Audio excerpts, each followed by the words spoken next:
con esa sorpresa. Hola, ¿qué tal? Muy buenas noches. Bienvenidos a una nueva edición de Futuros y Opciones. Una agenda bastante cargada. No sé si vale la pena hablar mucho del mundo en estos días, porque casi está igual, casi desde principio de año diríamos, con un montón de noticias, pero los mercados bastante parecidos. Europa indefinida, como siempre.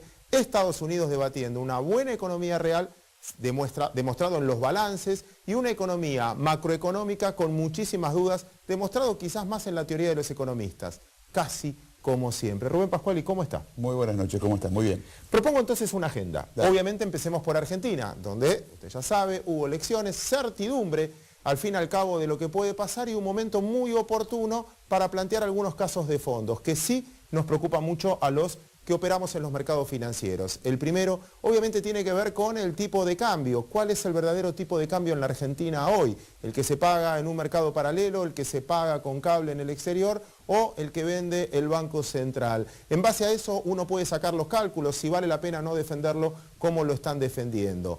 Repito, muchas de las variables económicas hoy va a depender del tipo de dólar que usted tome. No es lo mismo un bono, lo que rinde, depende, repito, el valor del dólar que usted tenga en cuenta. El segundo punto es el nivel de precios. El nivel de precios en la bolsa. Déjame jugar con este ejemplo, a ver si te convenzo con esto. Es lo siguiente, tomamos la variación de las acciones en los últimos 5 años. Es decir, ¿cuánto valía, por ejemplo, Grupo Financiero Galicia hace 5 años? ¿Cuánto vale hoy? ¿Cuánto valía Banco Macro? ¿Cuánto vale hoy? ¿Cuánto valía IRSA? ¿Cuánto vale hoy? ¿Cuánto valía YPF? ¿Cuánto vale hoy? ¿Cuánto valía Molinos? ¿Cuánto vale hoy? Ahora bien, ¿cuánto valían hace 5 años los productos que vendían estas compañías? ¿Y cuánto valen hoy?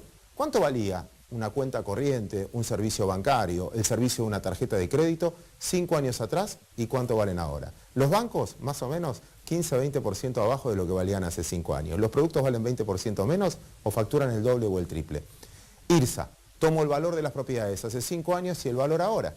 ¿Y cuánto vale la compañía? 70% menos. Las marcas de Molinos, por decir algún factor. YPF, ¿cuánto valía la nafta hace 5 años? ¿Y cuánto vale la empresa? 20% menos de lo que valía hace 5 años. Esa distorsión de precios muestra la expectativa no favorable que había este ciclo.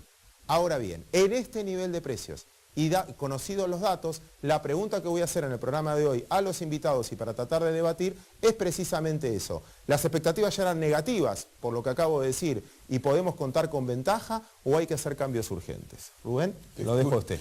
Te escucho y me compró todo, pero la verdad es que hay que agregarle algo más. ¿Cuánto ganaban las empresas hace 5 años y cuánto ganan? Bueno, sí, en el caso de los bancos los mencionaste. Y además tenés el tema de la inflación, y además tenés el tema del dólar. La verdad es que mirando todo ese tipo de temas locales, ¿cuánto era el riesgo país argentino hace 5 años y cuánto es hoy? Son todos datos favorables. Pero yo creo que el tema de las expectativas nos ha jugado en contra. Y creo que faltan muchas cosas definir, porque lo que se definió es el rumbo político.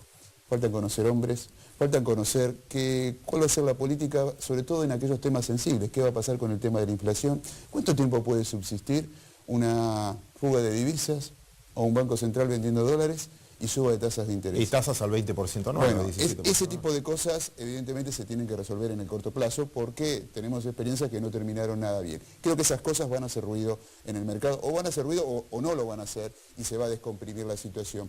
Por lo menos un dato favorable es que el volumen en el mercado cambiario está siendo, más allá de que hay un montón de controles, es un poquito menor y el Banco Central está vendiendo menos, pero bueno, todavía faltan definiciones. Pero creo, Claudio, y hay que emparentarlo esto con el contexto internacional, esta semana vos decías agenda intensa, el dato clave es mañana. Es decir, nosotros podemos hablar mucho hoy y todo puede quedar totalmente desactualizado con lo que pase mañana. Mañana es el día de las decisiones, donde los líderes europeos finalmente van a decidir cuál es el plan que tienen para ver, o no decidir o nada. no van a decidir. Bueno, hoy justamente había algunas discusiones en el comunicado final, si el Banco Central Europeo va a comprar o no va a comprar deuda de Italia, deuda de España, bueno, todo este tipo de cosas están influyendo. Pero los mercados mostraron una cara favorable, no lo digo puntualmente por el día de hoy, sino lo que viene sucediendo en las últimas jornadas. ¿Y por qué? Un poco ya hay hasta cansancio, lo tenemos nosotros que tenemos que comentar la situación, imagínense los que juegan su dinero. Hay un poco de cansancio ya con el tema europeo y la verdad es que creo que los une el espanto, más que la decisión de hacer las cosas, porque si la cosa sale mal realmente se puede poner muy feo la situación. Así que algo va a salir, lo que rogamos es que sea creíble, va a ser quizás el principio de una solución, no la solución definitiva, no es el fin de las turbulencias, pero los mercados han empezado a apostar de que puede haber algo un poquitito mejor. ¿Y qué están viendo más allá de esto? Hay algunos datos que se están conociendo de la economía global que son positivos. Ayer vimos un dato positivo de las exportaciones en Japón. China, que hablábamos de la desaceleración hace una semana atrás, ayer mostró una mejora en los datos de la producción industrial. Lo mismo ha pasado en los Estados Unidos. Es decir, empiezan a ver, esta semana otro dato importante es las estimaciones del crecimiento del tercer trimestre de los Estados Unidos. Pensar que hablábamos el programa anterior de la doble recesión, se está hablando de proyectado de crecimiento de entre el 2,2 y el 2,5. Hay cierta mejora en el último trimestre. Estos son datos concretos. Pero por supuesto, el dato europeo, lo que estamos hablando de la solución del conflicto de Europa, es un tema central. Pero el último trimestre del año termina un poco mejor. Y acá es donde yo me sostengo para ser un poco más optimista. Hay muchas carteras que desapalancaron sus posiciones, que no tienen tanta exposición al riesgo. Y si empieza a haber un principio de solución, ojo que puede ser también complicado no estar comprado. Entonces, hay un poquito más de... compremos un poquito por a ver si esto se soluciona. Y también está el efecto almanaque.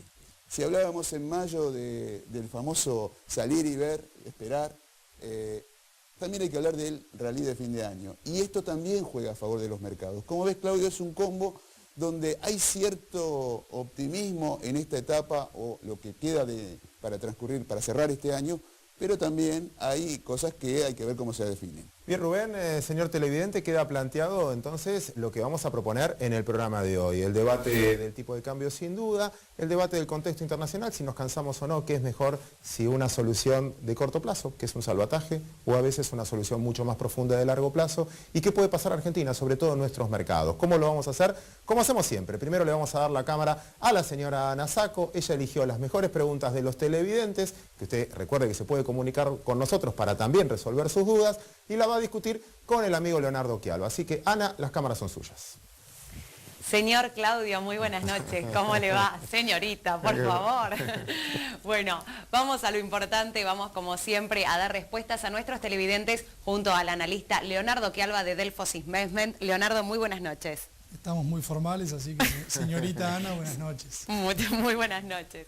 Bueno, un poquito quedó planteado el escenario internacional, más que nada toda la expectativa, todas las noticias que usted lee sobre la crisis en la zona euro, el encuentro que sucedió, el encuentro que va a venir mañana. Así que vamos a apuntar directamente a los Estados Unidos, a continuar un poquito el análisis que estaba haciendo Leonardo la semana pasada con respecto a los resultados de las empresas. Los balances allí en Estados Unidos, ¿cómo siguen reportándose? Mira, Ana, estamos más o menos a mitad de temporada. Esta semana es realmente muy importante, presentan muchísimas compañías, casi 200 empresas del S&P. Venimos relativamente bien, venimos casi con un 70% de empresas que reportaron positivamente. Y lo más interesante aún, porque uno no vale la pena entrar detalle puntual, pero sí en mirar aquellas empresas que tienen negocios globales. Y en ese sentido es el mejor reflejo de cuál es el nivel de actividad, de cómo está funcionando el mundo. Y en ese sentido, por ese lado, las sorpresas han sido positivas. Empresas como por ejemplo Caterpillar, que reportaron números realmente muy buenos y que están demostrando que hay negocios en el mundo que tal vez no son en Estados Unidos y en Europa, que van a tener que aprender a dejar de creerse el centro del mundo, porque hoy los negocios tal vez están mucho más en Asia o en Latinoamérica. O General Electric, en donde también un conglomerado muy importante que tiene negocios en distintas industrias. Y también, por el lado de las ventas, un buen nivel de actividad que sorprendió positivamente, que muestra que el mundo no está en recesión, que solo sufrió algún tipo de desaceleración y que los negocios siguen siendo muy buenos y que por ende, como las empresas descontaban el peor de los mundos, es la reacción que estamos viendo en la bolsa. Muy bien, Leo, diste un panorama de algunos resultados de empresas, vemos allí cómo está. Una de las consultas, Raúl nos escribió un poco desorientado, porque escucha algunos analistas que anuncian, o que anunciaban por lo menos la recesión en Estados Unidos que se venía, y de pronto comenzaron a cambiar los pronósticos de crecimiento para Estados Unidos. Él hace referencia a vos como, bueno, uno de los pocos, ¿no?, que por ahí se mantenía firme en que no iba a haber recesión en Estados Unidos. ¿Cómo estás viendo este tema? Yo me mantengo en la misma posición, y casi que en la misma posición de comienzos de año. La economía americana crece entre 1 y 2, no hay que entusiasmarse ni para un lado ni para el otro. Hay sectores, como decíamos en programas anteriores, que están andando muy bien y otros sectores que tienen que depurarse a lo largo del tiempo. Lamentablemente los analistas muchas veces tienden a confundirse con el ruido de los acontecimientos y suelen moverse en manada. Entonces vimos que la euforia de comienzo de año se transformó prácticamente en una depresión colectiva, que teníamos que ir todos al psicólogo para no suicidarnos en manada. Ni una cosa ni la otra, estamos con economías desarrolladas que van a estar en una situación mediocre, Estados Unidos, posiblemente Europa pueda llegar a tener 1 o 2 trimestres negativos, pero lo más importante es el resto del mundo. Y el resto del mundo es en gran parte emergente y por suerte los emergentes siguen funcionando muy bien. Hicieron una parte o una etapa del ajuste para desacelerar sus economías porque la inflación se le estaba yendo de las manos. Ahora estamos cosechando los frutos justamente de todo ese ajuste y creo que lo que vamos a ver hacia adelante en los próximos meses es de nuevo una etapa de reaceleración económica en los emergentes, más la mediocridad de Estados Unidos y de Europa que nos tenemos que acostumbrar para los próximos años.